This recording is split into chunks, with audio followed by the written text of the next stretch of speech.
If your grass refuses to grow under those tricky shady areas, this video is going to be for you. Not all grass is the same, and not all grass can perform well in shady environments. So in this video, we're going to talk about which grass seed is going to be best for you and those environments, which ones to avoid, and ultimately how to get a healthy lawn in those areas moving forward. After watching this video, I've got my free guide on what seed recommendations I've got based upon what we talk about in this video. Straight up, growing grass in shade can be a very tricky thing to do. High level, shady areas get less sunlight, which is less energy for the plants to receive. Because of less sunlight, oftentimes there's more moisture involved, either because of drainage or just lack of sunlight being able to dry that area out. And where there's shade, there are also trees in most cases, which means you're also competing with a competitive root environment in the soil. And that's why planting the wrong grass in shady areas rarely works. So today, we're going to fix that. This video is primarily going to be talking about cool season grasses, which can be planted in the cool season zone and the transition zones. Right off the bat, we're going to talk about which grass types to avoid in this scenario to plant under shade. There are two types of cool season grasses that ultimately are going to be more higher input, which means they require more fertilization, more sunlight, and ultimately just more maintenance and upkeep to thrive in some areas. Once you add shade into this environment, that only increases what I'm about to tell you.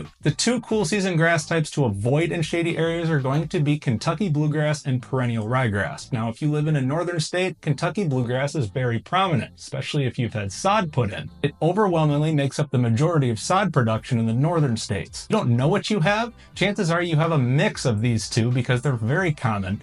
Perennial ryegrass for the fast establishment, Kentucky bluegrass for the winter hardiness in our area. So if those two options aren't the best for a shady environment, what is? And in this scenario, there's a better and a best option for cool season and transition zone lawns. The better option, or the alternative to my top choice, is a turf type tall fescue. And the reason being is this is ultimately a very good utility player that's meant for a lot of different environments and can handle well with a lot of environmental things that are thrown at it in these two zones. Most specifically, drought tolerance, traffic tolerance, but it also can handle well in the shade. And this is where I caution everyone to monitor how much shade is in your areas that you're having trouble with, and incorporating this maybe into a blend with my first choice, which is a fine fescue. Fine fescues are a great option for shade. They have a ton of advantages from an environmental perspective. They require a lot less fertilization and are very low maintenance and low input in nature comparatively to the other grass types that we've mentioned.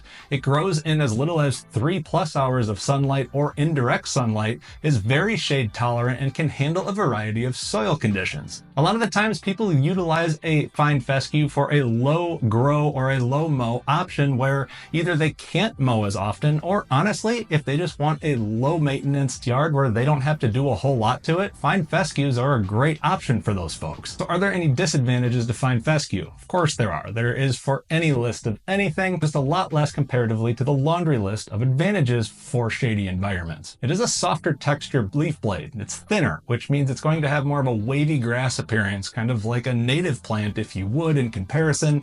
And because of this, it also has a lighter green color, and it doesn't look as thick or as lush as maybe some of the other grass types on its own. In my opinion, the biggest disadvantage for a fine fescue is its tolerance to heavy to medium traffic. It just doesn't rebound all that well.